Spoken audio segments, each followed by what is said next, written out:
Assalamualaikum warahmatullahi wabarakatuh. Perkenalkan, nama saya Dina Mardiantoro, biasa dipanggil Dina, dengan NIM 2310661015. Baik, di sini saya akan membuat suatu video pembelajaran yang sudah saya dapatkan selama tengah semester ini di mata kuliah pemrograman sendiri. Baik, saya di sini akan menjelaskan materi tentang pemrograman komputer yang tentang perkembangan zaman melalui kombinasi software, hardware, dan brainware.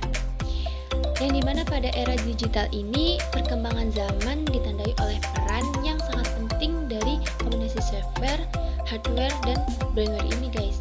Jadi software, hardware, dan brainware ini sangat berperan penting di dalam, apalagi di era zaman seperti kita ini. Oke, selanjutnya definisi software, hardware, dan brainware. Ada yang tahu nggak sih pengertian dari software, hardware, dan brainware itu sendiri? Oke, di sini saya telah merangkum pengertian dari ketiganya, yaitu yang pertama software, yang merupakan program komputer yang berfungsi sebagai pengatur kerja, hardware, dan memampukan interaksi antara pengguna dengan perangkat keras. Jadi kayak software ini kayak perangkat lunaknya gitu loh, yang di dalam komputer. Perangkat lunaknya contohnya seperti ini, aplikasi atau game kayak gitu. Oke, yang kedua hardware. Hardware merupakan komponen fisik yang membentuk sebuah komputer atau perangkat elektronik. Contohnya adalah CPU, monitor, dan keyboard. Yang hardware ini enaknya diingat itu seperti bisa dilihat di mata gitu dan bisa dipegang. Selanjutnya brainware. Brainware itu sendiri merupakan faktor manusia yang terlibat dalam penggunaan dan pengelolaan software dan hardware, termasuk pengetahuan, keterampilan, dan kebutuhan. Jadi brainware ini adalah orang yang menjalankan suatu programan. Jadi kayak programmer. Peran software dalam perkembangan zaman.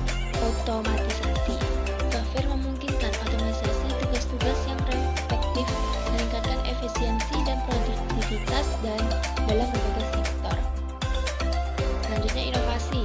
Software mendukung pengembangan teknologi baru seperti kecerdasan buatan dan teknologi canggih lainnya yang merubah cara hidup kita dan bekerja.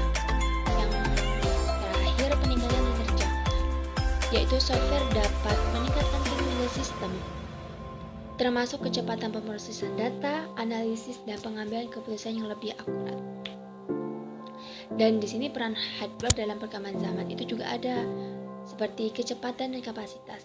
Kenapa? Hardware yang lebih powerful dan canggih memungkinkan pemrosesan data yang lebih cepat dan penyimpanan yang lebih besar. Dan yang kedua itu konektivitas dan mobilitas, yaitu hardware terbaru memungkinkan terhubungnya perangkat secara nirkabel dan mobilitas tinggi seperti smart gadget dan Internet of Things. Yang ketiga, pengalaman penggunaan lebih immersive. Hardware seperti augmented reality atau AR dan virtual reality atau VR memberikan pengalaman pengguna yang lebih mendalam dan imersif. Oke, di sini peran brainware dalam perkembangan zaman. Pengembangan dan implementasi brainware yang berkualitas dan terampil dibutuhkan untuk mengembangkan dan mengimplementasikan software dan hardware yang efektif. Yaitu pengelolaan dan pemeliharaan juga. Brainware yang kompeten memastikan pengelolaan dan pemeliharaan software dan hardware dilakukan dengan optimal untuk mendukung kelancaran operasional. Dan terakhir, pemecahan masalah. Brainware dengan keahlian dan pemahaman yang baik dapat memecahkan masalah teknis yang muncul dalam penggunaan software dan hardware itu sendiri. Nah, di sini kita memasuki manfaat kombinasi software, hardware, dan brainware. Apa aja sih manfaatnya itu? Yang pertama, meningkatkan efisiensi, yaitu kombinasi yang tepat dari software, hardware, dan brainware dapat meningkatkan efisiensi dalam berbagai aspek dalam kehidupan dan bisnis. Yang kedua, inovasi dan kemajuan, yaitu dengan kombinasi yang sinergis, kita dapat mencapai inovasi dan kemajuan teknologi yang mengubah cara kita berinteraksi dengan dunia. Yang terakhir, meningkatkan pengalaman pengguna, yaitu berkat kombinasi ini, pengalaman pengguna menjadi lebih seamless, intuitif, dan nyaman dalam berbagai perangkat dan aplikasi. Hai, jumpa lagi dengan aku. Di sini saya akan menjelaskan tentang pemrograman C++. Mari mengenal lebih banyak pemrograman C++ itu seperti apa. Oke, pengertian pemrograman C++. C++ di sini adalah bahasa pemrograman tingkat tinggi yang menggabungkan paradigma prosedural, pemrograman dan berorientasi pada objek yang dipahami oleh Bjarne Stroustrup. Itu C++ adalah perluasan dari bahasa pemrograman C. Nah, di sini ada macam-macam pemrograman C++. Yang pertama itu ada prosedur pemrograman yang berfokus pada prosedur dan fungsi dan menggunakan struktur kontrol seperti loop dan function. Yang kedua, pemrograman orientasi objek yang menggunakan konsep pewarisan enkapsulasi dan polimorfisme. Yang kedua, berkaitan dengan objek dan kelas. Yang terakhir, pemrograman generik yang menggunakan template untuk membuat kode yang bersifat umum. Oke, ada struktur C++, yaitu yang pertama ada header dan program utama. Header itu sendiri merupakan tempat memasukkan library C++ dan juga melihat sinteks main sebagai blok untuk penulisan bahasa pemrograman. Di samping itu ada juga sinteks include yang berfungsi memberi perintah pada compiler agar mendefinisikan suatu hal. Oke, selanjutnya ada deklarasi variabel dan konstan. Deklarasi itu yaitu hal penting yang perlu diperhatikan ketika mengoperasikan bahasa C++. Adalah mendeklarasikan variabel dan konstanta melalui aturan tertentu.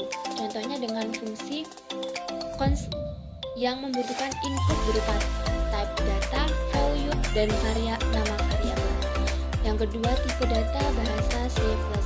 Apa aja sih tipe data? Yaitu beberapa tipe data yang bisa dibaca dan diolah oleh bahasa C++ adalah angka, karakter, dan logika. Masing-masing memiliki kapasitas memori berbeda-beda. Selain itu, tipe data seperti short and long, primitive, serta signed and unsigned juga memiliki jangkauan yang berbeda. Yang ketiga, struktur kontrol pada C++. Apa sih yang dimaksud dengan struktur kontrol pada C++ itu? Yaitu merupakan petunjuk dari tindakan apa saja yang dapat Anda lakukan dalam pengambilan keputusan maupun perulangan C++. Ya, contohnya agar bisa membuat suatu jawaban atas suatu opsi, Anda harus mengetahui kondisi apa saja yang harus dipenuhi. Jika kondisinya adalah false, maka keputusannya tidak dapat diambil. Pemrograman C++ juga memiliki kelebihan dan kekurangan loh. Baik, di sini saya akan menyebutkan kelebihan dari pemrograman C++ sendiri. Yaitu yang pertama ada portable, yang kedua mudah mengatur memori, yang ketiga object oriented, yang keempat eksekusi cepat, dan yang terakhir skalabilitasnya baik. Kekurangan dari pemrogram C++ itu sendiri adalah yang pertama sulit dipahami karena termasuk dalam bahasa pemrograman tingkat tinggi. Yang kedua sulit untuk menggunakan pointer dan penerapan OOP. Yang ketiga case sensitif sehingga besar kecilnya huruf dianggap sama. Yang terakhir ada banyak operator dan beragam fleksibilitas penulisan sehingga seringkali membingungkan penggunanya. Nah, di sini adalah contoh kode C++.